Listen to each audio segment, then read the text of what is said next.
Hello and welcome to the Flourishing Introvert Talks with me, Jo Rawbone. This is the podcast that celebrates the natural gifts of introverts so that we can flourish in all situations. Episode 334.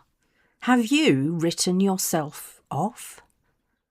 My garden, and often nature in general actually, are a constant source of inspiration to me, as was proved again recently, as I watched my sweet peas struggle in the persistent heat wave we were having, throwing up ever smaller blooms with noticeably shorter stems. I picked what I assumed would be the last of them. I felt a certain sense of sadness as I picked them, as moments like that are somehow significant turning points in our seasons and also in our lives. Despite my worst fears, I continued to water my sweet peas and gave them, without much hope, another feed. Then I turned my attention to my dahlias, which were now showing some promising buds. So imagine my surprise when a day or two later, my valiant sweet peas gave me another 4, albeit small, vases of fragrant loveliness. This got me reflecting on whether, in our haste for productivity, for success, or for perfection, we write things off too quickly. And that includes people, which also includes ourselves. I can be a bit of a traditionalist in that just as no English garden, patio, or balcony is complete without sweet peas, no workplace is complete without diversity of talent. Some of that talent may need extra attention, more nurturing, and different conditions, but anyone worthy of a people manager title will know that and provide accordingly. But here's the thing about diversity. It often comes with a side helping of comparison, which isn't particularly helpful. And I have regularly found myself in the grip of comparison-itis, especially when it seems to take me longer to grasp an idea or a concept. Let me give you an example. I recently discovered and subsequently shared that I have a form of dyslexia, comprehension dyslexia. As I explained in my weekly Reflections newsletter, which you can subscribe to at any time, this kind of dyslexia doesn't make words or letters jump around in front of my eyes. It affects my working memory, creating, as you might imagine, certain limitations. I had not heard of this form of dyslexia before, and I found it so helpful when it was described to me using the analogy of a leaky bucket. Just as a bucket with holes can't hold all of the water, my brain can't hold ideas and information long enough to be really absorbed and understood. In a neurotypical brain, the decoding of words is automatic as they are being read.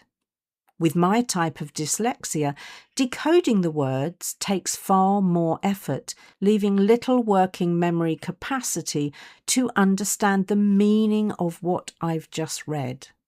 This means I usually have to read a page or even a paragraph over and over and over again before I start to understand what I'm reading. I had thought of myself as a bit slow on the uptake, a term that was used to describe me on more than one occasion. And in comparison, that was true. But I learned quite early on that I need to read things more than once if I'm to stand any chance of ideas and information sticking in my brain so they make sense. And I did this without really knowing what I was doing or why. It's how I plugged the holes in my bucket brain. Since sharing this, it has resonated with so many people that I wonder if it's not closer to the norm. So the more we can do to normalise difference, in that there really is no one right way to process things, no one right way to communicate, and no one right way to be in this world, the closer we are to becoming a truly inclusive family, society, organisation and world. Which brings me back to the title of this episode. Have you written yourself off? If we are diverse, including being neurodiverse, which we all are, by the way, for those at the back of the room, as all brains are different, there is no such thing as too slow, too late, or too thick.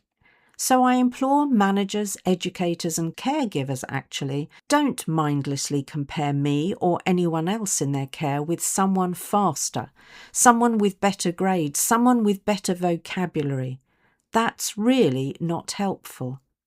But this isn't only about how others treat us. It's more importantly about how we treat ourselves. At what point do we write ourselves off, repeating the tired old story that there's no point, that we'll simply be wasting our time, that it won't make a jot of difference? That's living from a script that was not yours from birth, but was maybe handed to you by someone else who had bought into it lock, stock and barrel. By someone who was too scared to break the mould and do something different. By someone who thought it easier to choose the path of least resistance. By someone who was resigned to being powerless in their own lives. And I'm aware that I'm thinking all of this at a time when it suits the global powers that be to have us feel scared, to keep us believing we are powerless, and to deepen the struggle that life is for so many. And they seem even more satisfied if that struggle is financial, physical, emotional, and ethical. That's how we become infinitely more controllable. But this introvert refuses to be a puppet. So now is exactly the right time to not write ourselves off, no matter what we think our reasons or justifications might be. Just because we're hearing about the layoffs, does it really serve you to be subservient and toe the line?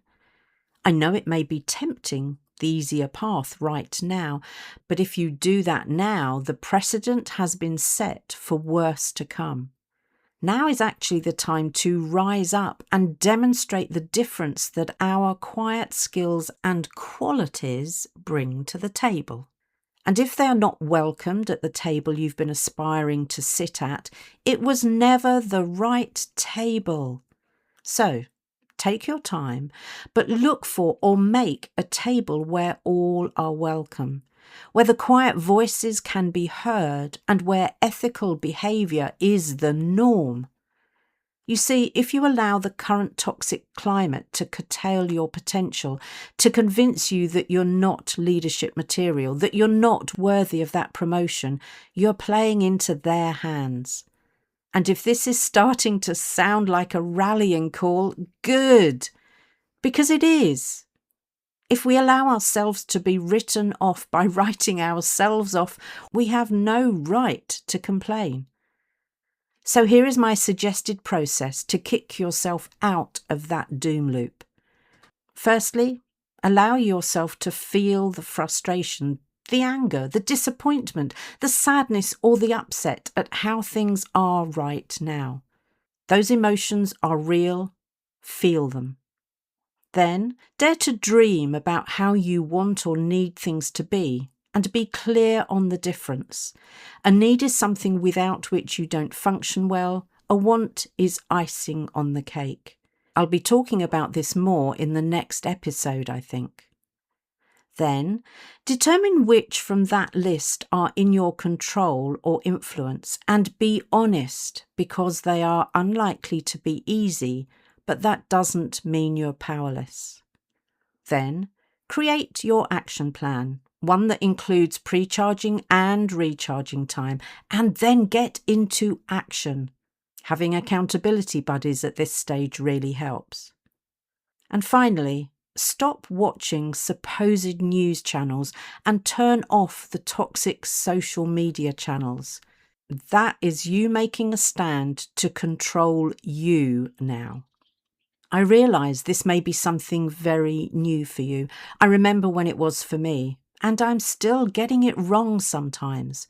So if you're anything like me, this will take a few attempts and you may fall off the wagon a few times.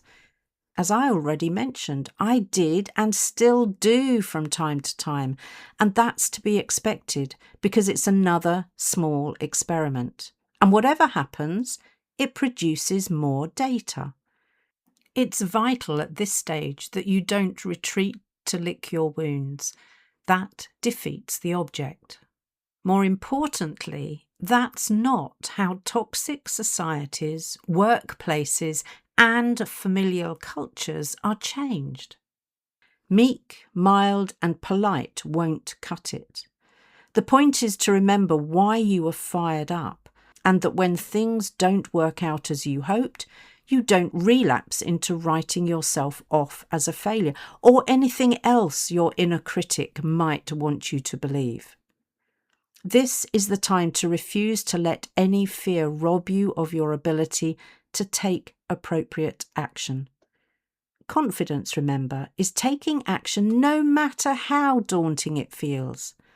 And there are more and more of us who are tired of all the fear-mongering, who are ready to stand up and be counted. At this stage, you're taking small steps to take control of who you are, how you respond, and what you tolerate. You're beginning to break free of Big Brother's manipulation. As Eleanor Roosevelt said, no one can make you feel inferior without your consent. And in that same vein, no one can write you off without your compliance. And no one can control a free spirit. And we are all free spirits. So, as my sweet peas do so naturally, it's time to keep flourishing until you're ready to set seeds and then pause in preparation for your next iteration.